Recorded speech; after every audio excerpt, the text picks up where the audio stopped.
माझं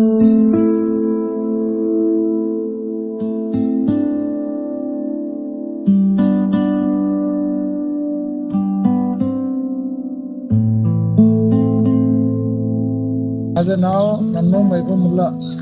आता आमचे ही तिसरी पिढी चालू आहे. मोहरम साजरी आम्ही करतोय. आमच्या म्हणजे वडील झालं, आजोबानंतर वडील, नंतर मी, आता आमची मुलं करते.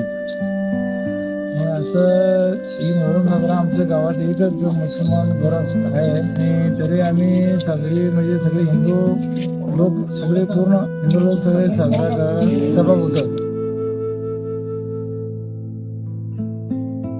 अमृतवाडीचा मोहरम अतिशय उत्साह आणि मोठ्या प्रमाणात साजरा करतोय. या मोहरमला जवळ 200 वर्षाची परंपरा लाभलेली आहे. हा मोहरम सर्व हिंदू मुस्लिम ऐक्याचं प्रतीक असून हा मोहरम अतिशय उत्साहात साजरा केला जातोय. प्रथम देव बसल्यानंतर पहिली खत्तल असत्या, नंतर एक दिवस सोडून दुसरी खत्तल असत्या आणि 5व्या दिवशी देव जातोय. आजपर्यंतच्या इतिहासात मोहरममध्ये अत्यंत शांतते आणि शांततापूर्ण वातावरण तर येऊन कुठला वाद नाही, विवाद नाही, कोणत्याही प्रकारचं विद्वेष नाही, याप्रमाणे आनंदी हिच्यात साजरा करता येतो. पूर्वी आम्हाला कळायच्या अगोदर म्हणजे आता खोत कंपनीची बी तिसरी पिढी आहे. अंबाजी मुत्या म्हणून त्याच्या पहिला तो देव खेळवत होता. मग त्यानं काय सांगितलं असतापैकी तो काय म्हणला, मला या देवाच्या पुढंच जपन करा. तुझ्याबरोबर देवासाठी मोहरमाला फुलं आणते. पहिला अंबाजी मुत्यापाशी येते.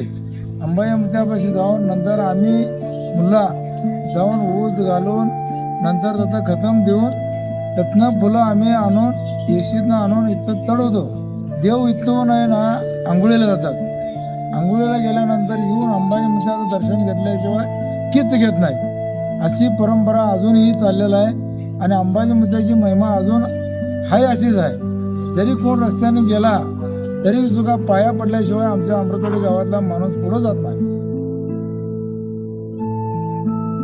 नमस्कार, मी दत्ता केदार, अमृतवाडी गावातील पीर नालसाहेब. मोहरमविषयी सांगायचं झालं तर नवसाला पावणारा देव म्हणून आम्ही या देवाला ओळखले जाते आणि ही परंपरा वर्षानुवर्षे आमच्या आजी आजोबापासून ते चालत आलेले आहे. आणि सांगायचं झालं तर गावात एकच मुस्लिम वस्ती असली तरी हे सर्वजण हिंदू लोक मिळून ही परंपरा चालवत आहेत. आजपर्यंत एक नंबर झालेला आहे आज मोहरम. पूर्वजांच्या पासून आजपर्यंत ही परंपरा जपली गेलेली आहे आणि इथून पुढेही अतिउत्साहानं अशीच साजरी करत राहील. अमृतवाडी गावात हा 4 वर्षापासून आम्ही करबल म्याळ तयार केलेला आहे. पहिली परंपरा आजोबा तिने म्हणत होती. आता आमचं यंग म्याळ कमीत कमी आमच्या 4 म्याळ आमच्या गावात आहे. तरी हा मोहरम हा आमच्या गावचा एक काही साजरा करत नाही, तर मोहरम आम्ही एवढ्या मोठ्याने साजरा करतो.